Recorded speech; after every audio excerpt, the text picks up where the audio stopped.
Beloved within the Seventh-day Adventist Church, beloved in the Seventh-day Adventist Church, this is a very urgent message.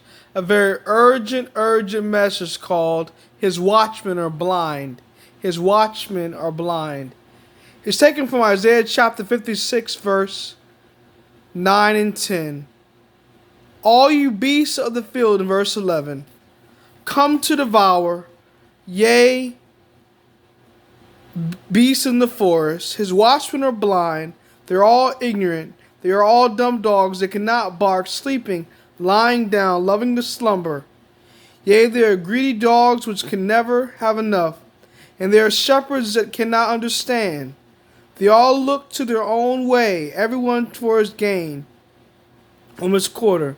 Come ye, say they, I will fetch wine, and we will fill ourselves with strong drink, and tomorrow shall be as this day, and much more abundant. See, these ministers, beloved in the Adventist Church, are ministers, ordained or lay ministers within the Seventh-day Adventist Church, who say, don't preach against sin, don't preach against Sunday surge, don't preach against women's ordination, don't preach against ecumenicalism, don't preach against new theology or sin and live theology, don't preach against transgender elders over in California. Don't preach against celebration of style worship. Don't preach against homosexuality being taught in our schools in the public speaking classes, saying that homosexuality is an alternative lifestyle. Don't preach against our General Conference president giving an award to the Pope for World Youth Day, who looks the other way at transgender elders in the Adventist Church. Don't preach against the man of sin now, Pope Francis, who, by the way, is a Jesuit, and Sister White says in great controversy, chapter called the French Reformation, how the Jesuits are actually an order in the Catholic Church to undermine all that Protestantism has done. Don't preach against him now saying that gay civil unions are okay. And don't preach against that, they say. Everything's fine. Let everything be done as it was before. Go down for the same old okie doke. Don't preach against sin, they say. His watchmen are blind, beloved. They're all ignorant. They're all dumb dogs. They cannot bark, sleeping, lying down, loving to slumber. They say, don't preach against the Paris climate change agreement that Greta Thunberg came to this country and was in her country, Romania, pushing for. That young 17, 18-year-old girl who met the man of sin, Pope Francis, and wanted the Paris Climate Change Agreement to protect the environment. And we know what that really is. That's the sun's all through the back door. That situation there is according to the Pope and his Laudato Si, is a Sabbath rest. And he's not meaning the fourth commandment Sabbath or from sunset Friday to sunset Saturday. He's meaning the Sabbath of the first day of the week. That Sabbath, not the true Sabbath. He's calling the Sunday the day of the Lord. He's calling the Sunday the Lord's Day. He's not calling the fourth commandment the Lord's Day. He's calling Sunday the Lord's Day, and he's pushing it through climate change legislation. Beloved, I have to deliver my soul tonight. I can't be silent, beloved. The brethren tried to get me to shut my mouth. They said, Lucius, don't call out Lady Gracie for her calling you a false prophet and David Gates a false prophet when you stated that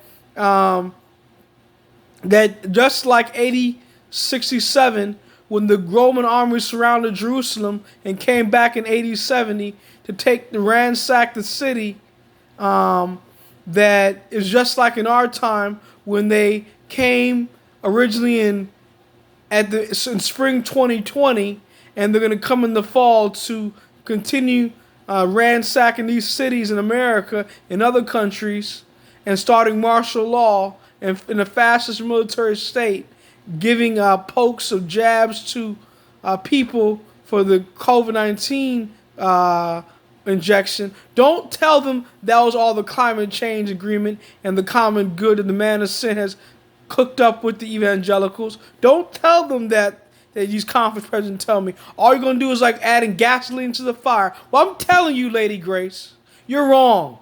You are wrong. I'm calling you out for you being a false prophetess. Telling the people that the sons-in-law is not here. If you don't see the sons-in-law, you're willfully blind. The sons-in-law, just like Uncle David Gates said, is already here through the back door.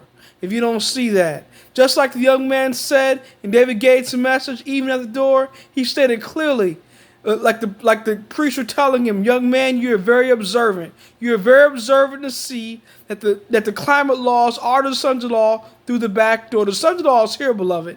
And if you listen to these people saying that the sons-in-law won't be here for another 100 years, you're going to be lost, just like David Gates says. Don't listen to them. All it's going to get you to do is backslide and not look at the readiness of the second coming and not seek to keep sin out of your life.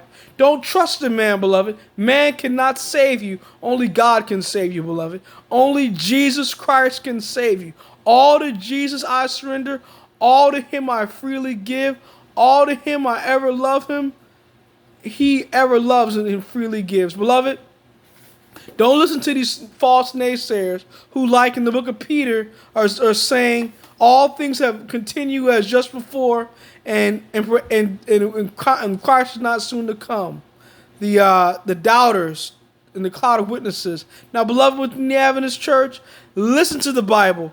Listen to the spirit of prophecy. Probation has closed in the Adventist Church because the same leadership in the Adventist Church that looked the other way on transgender elders give awards to the Pope who supports gay civil unions, a man of sin, Jesuit Pope Francis. Most Congress and Father, priests, save people in the kingdom. Please let them not be deceived by 7 leaders who are in league with the daughters of harlot, ecumenicalism. And please let them be deceived by the man of sin who is supporting homosexual unions in the Catholic Church. And let them not be deceived by this climate change agreement. Jesus Christ, I pray, amen.